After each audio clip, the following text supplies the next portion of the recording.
자, 오늘 이제 5월 4일입니다. 저희가 오늘은 이제 김하성 선수 얘기부터 뭐 배재환 선수, 오타니 선수, 슈워더 선수 얘기까지 아주 꽉 찬 컨텐츠를 한번 또 준비를 해봤는데요. 일단은 저희 김하성 선수 오늘 경기 활약부터 한번 짚어보는 시간 가져보도록 하겠습니다. 네, 오늘 신시내티와의 경기였었죠. 7번. 오늘은 3루수로 선발 출전을 했는데요. 3타수 무안타, 안타는 때려내지 못했습니다만 볼넷 하나, 득점 하나, 삼진 하나를 기록했고요.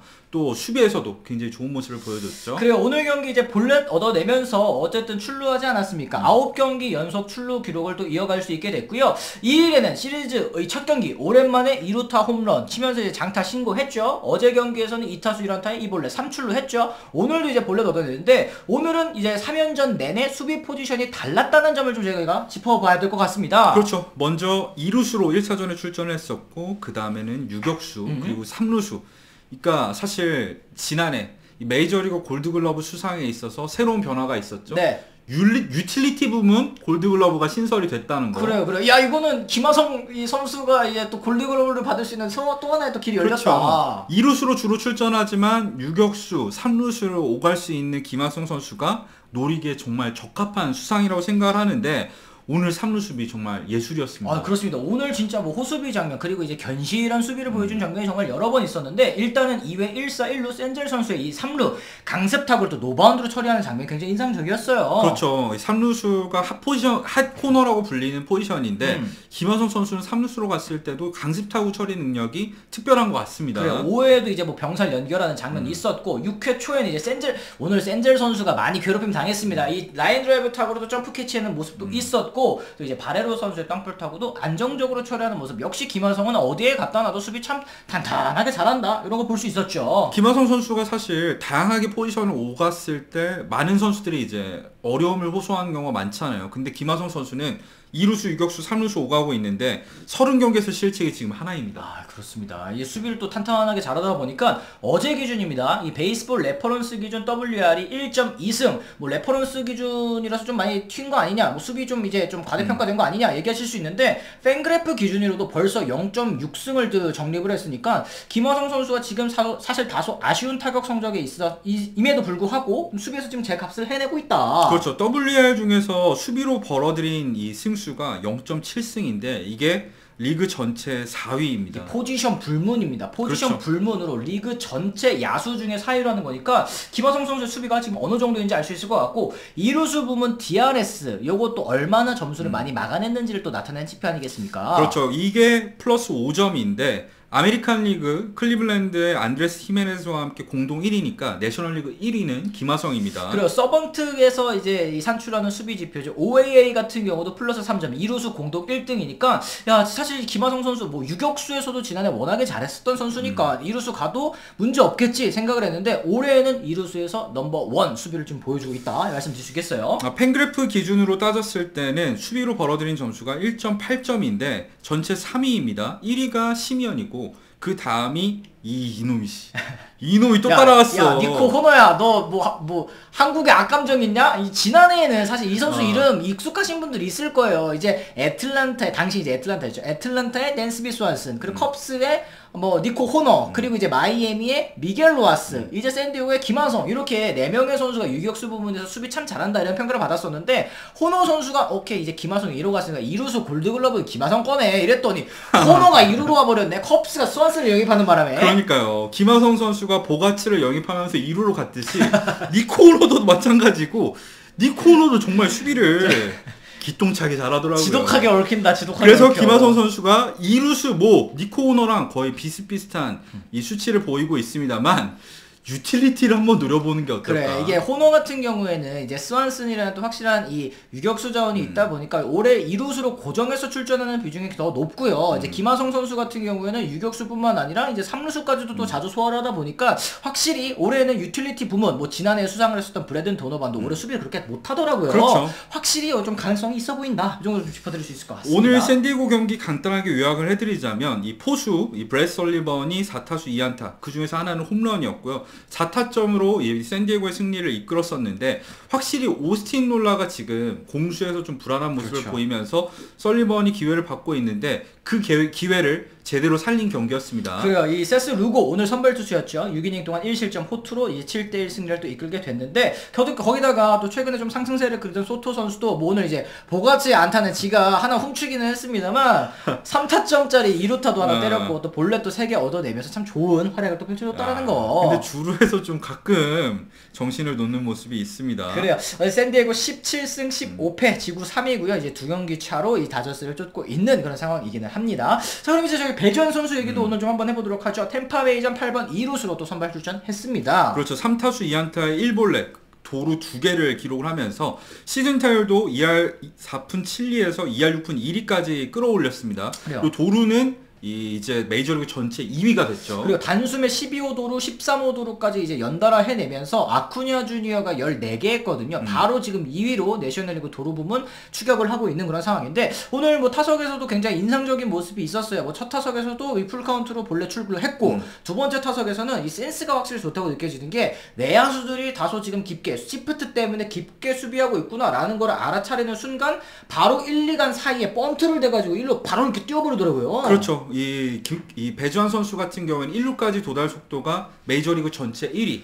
1위인 이 코빈 캐롤과 0.01초 차이밖에 나지 않는 2위입니다. 그만큼 발이 빠른 선수이기 때문에 기스번트를 통해서 올 시즌에 정말 많은 안타를 만들어내고 있죠. 그래요. 이 피츠버그 같은 경우에 오늘 뭐 맥커친 선수의 솔로프로 선취점을 올렸습니다만 이 수비에서의 불안이 이 발목을 잡았는데요. 이 여기에 있어서 배주환 선수도 사실 이제 책임이 좀 자유로울 수 없었던 것 같아요. 이 얀디 디아즈 선수의 타구 진짜 이유가 완전 빠져나가는 거 이게 휙 해가지고 잘 잡았어. 그건 너무 잘했는데 바로 그 다음 장면에서 의욕이 너무 앞서다 보니까 또 마음이 급해지는 수비가 또 한 차례 나오고 말았습니다. 그렇죠. 이제 프랑코의 타석에서 대시에서 잡은 이후에 진짜 1루로 나중에 던지려고 하다 보니까 역동작에 걸리면서 악송구가 나왔고 이게 결국에는 실점으로 연결되지 않았습니까? 그래 이게 홈으로 뛰는 3루 주자를 먼저 잡으려고 이제 생각을 하다가 안 될 것 같다 이래가지고 휙 돌았었는데 그때 이게 실책이 또 나와버리는 거니까 수비적인 측면에서 지금 이 운동 능력도 좋고 또 수비적인 본능이 이제 좋은 선수다 보니까 좀 가려진 부분이 있습니다만 조금 더 경험적인 부분이 더 추가가 되고 좀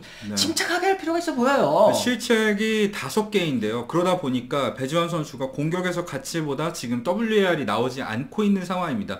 이 수비를 할 때만큼은 조금 더 침착한 모습을 보여줬으면 좋겠습니다. 왜냐면 마음이 급하다 보니까 실책이 계속 나오고 있거든요. 그래요. 자, 오늘 경기 그리고 이제 오타니 선수도 선발 등판했습니다. 이제 세인트루이스와의 경기였는데요. 1회 이제 고먼 선수에게 피홈런 하나 맞은 이후에 3회까지 삼진 8개 잡아내면서 압도적인 모습이었는데 오늘도 역시 문제는 또 4회였습니다. 그렇죠. 이제 카디널스 같은 경우에는 이번에 오타니 선수가 최근 들어서 스위퍼를 너무 많이 던지고 있잖아요. 스위퍼를 제대로 노리고 이제 4회 타석에 들어선 것 같았어요. 그래요. 아레나도 선수가 2루타, 그리고 콘트레라스가 2루타, 칼슨 선수가 또 홈런 때려내면서 3대4 역전까지 허용을 했는데 5이닝 동안 5피안타, 삼진은 물론 13개, 개인 한 경기 최다 타이 기록이더라고요. 그렇지만 실점이 4실점이라는 거 조금 아쉽긴 합니다. 그렇죠. 뭐 사실 지난 경기에서도 한 이닝에 와르르 무너지면서 5실점을 했었는데 평균 자책점이 2점대로 오르게 된 점은 아쉽긴 합니다만 어쨌든 탈삼진 기록만 놓고 보면 통산 500탈삼진을 넘어서면서 베이브 루스와 함께 이제 100홈런 500탈삼진 클럽에 가입하게 됐습니다. 그래요. 둘밖에 없어요. 뭐 클럽이라고 하지만 베이브 루스와 오타니 두 선수밖에 없는 그런 클럽입니다. 어쨌든 에인절스 트라우스 선수의 또 역전포까지 터지면서 5대4로 경기를 뒤집었고 이 오타니 선수가 또 2루타 랜던 적시타 때려내면서 6대4로 경기 승리를 거두게 됐어요. 그러니까 지난 경기에서도 오타니가 이제 와르르 무너졌지만 에인절스는 승리를 했는데 이번 경기에서도 그런 모습이 나왔다는 게 지난해와 에인절스와는 확실히 달라졌다 이런 점이 느껴지는 경기였었고요. 그래요. 에인절스는 어쨌든 3연승을 달리게 됐습니다. 반면에 세인트루이스 같은 경우는 지금 5연패입니다. 5연속 루징 시리즈 시즌 성적도 10승 21패인데 지금 내셔널리그 최하위 팀이 세인트루이스다. 이걸 시즌 전에 들으면은 누가 이걸 진짜라고 생각을 하겠어요. 그렇죠. 시즌 전에는 가장 유력한 내셔널리그 중부지구 우승 후보로 꼽혔었는데 역시 팀 케미스트리라던가 선발진이라던가 다양한 부분에서 지금 문제를 드러내고 있습니다. 완전 진짜 엇박자가 나고 있다. 자, 그리고 이제 매치 얘기로 좀 넘어가 보도록 하겠습니다. 오타비노 선수가 불론하면서 이 더블헤더 1차전 패배를 했잖아요. 2차전에는 야 그래도 슈어전데 2차전은 이기겠지. 저도 이렇게 생각하고 자고 깼거든요. 웬걸 점수가 1대7로 지금 완전 대패를 1대6으로 대패를 한 거예요. 슈어저 선수가 오늘 경기 완전 혼쭐 났습니다. 지금 지난 경기 사실 이물질 이슈가 있었고 10경기 출전 정지를 다 소화한 다음에 이제 첫 등판이었지 않습니까? 3.1이닝 동안 8피안타, 홈런도 2개 있었고 삼진 3개, 6실점 완전히 진짜 무너지고 말았어요. 그렇죠. 그러면서 팀도 이 1대6으로 그대로 패배하고 말았었는데 평균 자책점이 지금 엄청나게 높아졌죠. 5.56입니다. 두 경기 연속 4회 이전에 강판을 당한 것도 이 데뷔 이후에 처음이라고 하고요. 사실 이물질 이슈 때문에 이 슈어저 선수 같은 경우에는 오늘 패스볼 기준으로 했을 때 이 회전수도 역시 주목을 받았었는데요. 그래요. 이제 지난 경기 다저스전에 비해서 이 최대 회전수 기준입니다. 지난 다저스 경기 때는 2741회였는데 오늘 경기는 2442회, 그러니까 300회 정도 또 줄어든 셈이고 평균 회전수로 따지더라도 시즌 평균과 비교해서 100회 정도가 감소를 했거든요. 이러다 보니까 진짜 이물질 쓴 거 맞았나 보네. 이런 얘기가 자연스럽게 나올 수밖에 없는 것 같아요. 사실 이 로진을 썼다고 했는데 그 로진을 지난 경기보다 덜 썼을 수도 있는 거고요. 퇴장을 우려해서 그랬을 수도 있는 거고. 근데 좀 드리고 싶은 말씀이 있어요. 이게 사실 이슈를 크게 확대하면은 유튜버로서 좋을 수도 있겠지만 모든 투수가 회전수가 매 경기 일정할 수는 없어요. 어떤 경기보다 다른 경기에서 회전수가 최대 기준으로 했을 때 300회, 평균으로 했을 때 100회 이하인 경기가 나오는 거는 사실은 흔한 일입니다.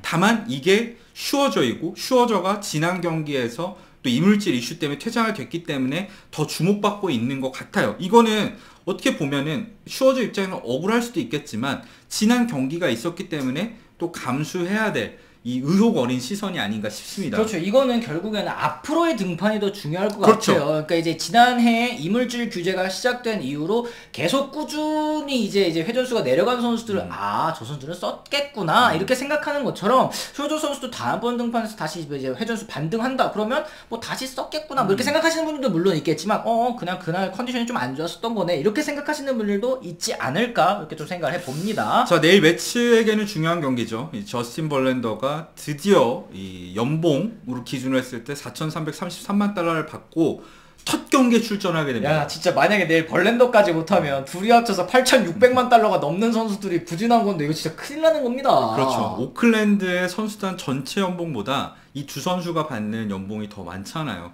그런 만큼 벌랜더의 첫 번째 등판에도 이 매치 입장에서는 굉장히 중요하겠고요. 벌랜더 역시 뭐 최고 300승까지 노린다는 얘기가 있을 만큼 지난 시즌에도 압도적인 임팩트로 아메리칸 리그 사이언상을 수상을 했는데 내셔널리그에서는 어떤 모습을 보일지 또 기대가 됩니다. 그렇습니다. 이렇게 해서 저희가 오늘은 또 여러 가지 이슈들을 또 한번 다뤄봤습니다. 여러분들께서 여러 이슈들에 대해서 어떻게 또 생각하셨는지 또 댓글을 통해 알려주시면 좋을 것 같고요. 그리고 저희가 또 이제 최근에 membership도 오픈하지 않았습니까? 많은 분들께서 지금 가입해주고 계시고 응원해주셔서 정말 감사한 마음도 있습니다만 한편으로는 또 저희가 이제 무료로 또 제공도 하고 또 다시 보기도 이제 그냥 자유롭게 보실 수 있었던 환경에서 지금 이제 돈을 내야지만 볼 수 있네 좀 불편하다 이렇게 생각하시는 분이 계시는 것도 같아서 좀 불편한 마음이 좀 있기는 합니다. 하지만 앞으로도 저희가 또 길게 갈 수 있도록 하는 이제 원동력 여러분들께서 또 주신다고 생각을 하니까요. 좀 여유가 되시는 분들께서는 또 멤버십 가입도 해주시면 저희가 정말 많이 감사드릴 것 같다라는 말씀 좀 드릴 수 있을 것 같습니다. 그래요. 자 이렇게 해서 저희가 오늘 또 준비한 콘텐츠는 여기까지고요. 저희는 또 다른 이야기로 다시 돌아오겠다는 말씀 전해드리면서 오늘은 이만 물러가 보도록 하겠습니다. 지금까지 시청해주신 분들 모두 감사합니다. 고맙습니다.